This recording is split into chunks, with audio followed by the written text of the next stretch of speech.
Estamos celebrando a festa de Nossa Senhora da Conceição Aparecida, que é uma festa muito importante para o Brasil, não só do ponto de vista devocional, mas também é uma espiritualidade que revela muitas coisas em relação ao Brasil e ao mundo. Então nós inclusive fizemos uma conferência sobre isso, para mostrar esse significado simbólico de a imagem ter sido encontrada, o corpo separado da cabeça. Então isso daí é extremamente significativo. E mais ainda significativo o fato de que quando se encontrou o corpo, depois se encontrou a cabeça, e depois se uniu novamente a cabeça com o corpo, e a partir dali veio a pesca milagrosa. É importante inclusive nós lembrarmos desse acontecimento com essa ordem, porque o corpo sem a cabeça é a igreja sem papa. Quando você encontra depois a cabeça, então você tem justamente depois de todo esse esforço, depois de toda essa consciência, depois de toda essa retomada do catolicismo, nós temos a possibilidade de ter a eleição de um verdadeiro papa.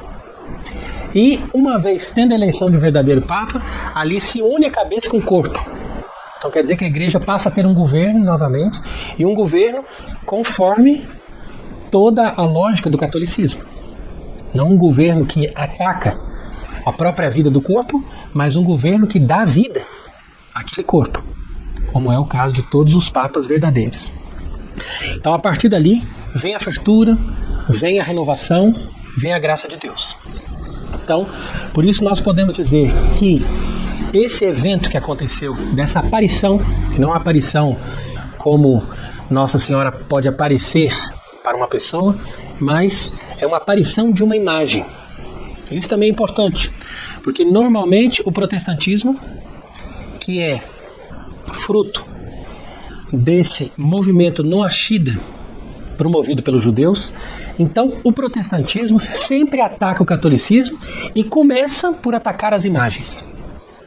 Por quê? Porque eles encontram fundamento no Antigo Testamento, que de fato eles não seguem o Novo, mas seguem o Antigo.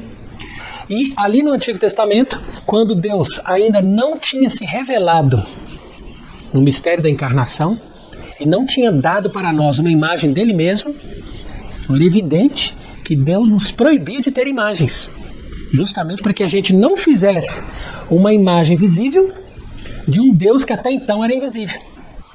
Mas na medida em que Deus se tornou visível, é isso que São Paulo diz na carta aos Colossenses, e não só se tornou visível, mas fez questão de deixar impressa a sua imagem no Santo Sudário, que por sua vez inspirou os ícones, e que por sua vez deu todo o fundamento histórico e teológico para que a igreja formulasse, no segundo concílio de Nicéia, a importância das imagens. Então quando a igreja ali nesse concílio estabeleceu contra os iconoclastas que estavam também seguindo a lógica dos judeus, que nós não só podemos ter imagens de pinturas ou de esculturas, mas devemos ter as imagens, justamente porque essas imagens nos levam à consciência do mistério da encarnação, que Deus não é mais invisível, mas que Deus se fez homem. E Deus se fazendo homem quer se comunicar para nós também através de imagens. E não só Ele, ou seja, Jesus Cristo, Deus encarnado, mas também a sua mãe e os seus santos. Então essa consciência é fundamental para o catolicismo. Então quer dizer que esta imagem que foi encontrada, por isso que deu o nome de Aparecida, porque apareceu ali a imagenzinha, essa imagem, inclusive, ela tem a sua importância por ser a Virgem da Conceição.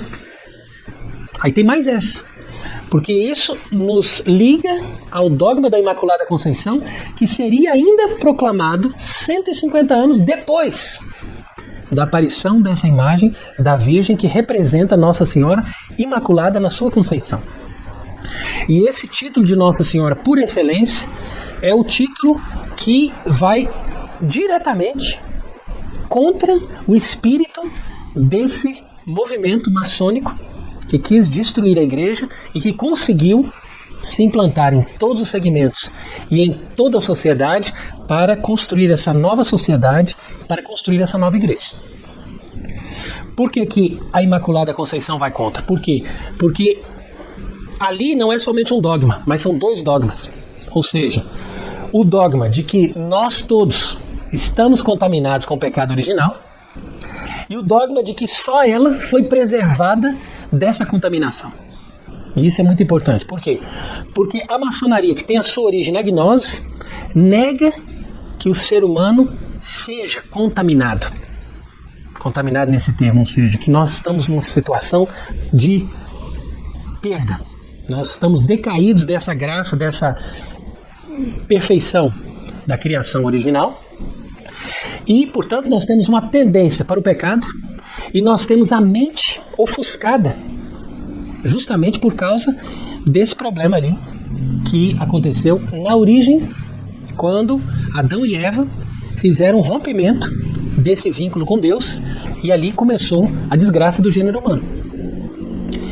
Então, dentro da lógica maçônica, aquilo que nós chamamos de pecado original, que era o início desse problema, para eles foi justamente o início da luz.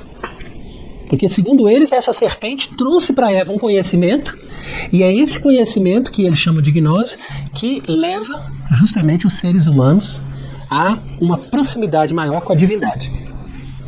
Então você veja que tudo em relação à Virgem Nossa Senhora de Aparecida é significativo, simbólico e extremamente importante, não só para a época, mas principalmente para os tempos de hoje.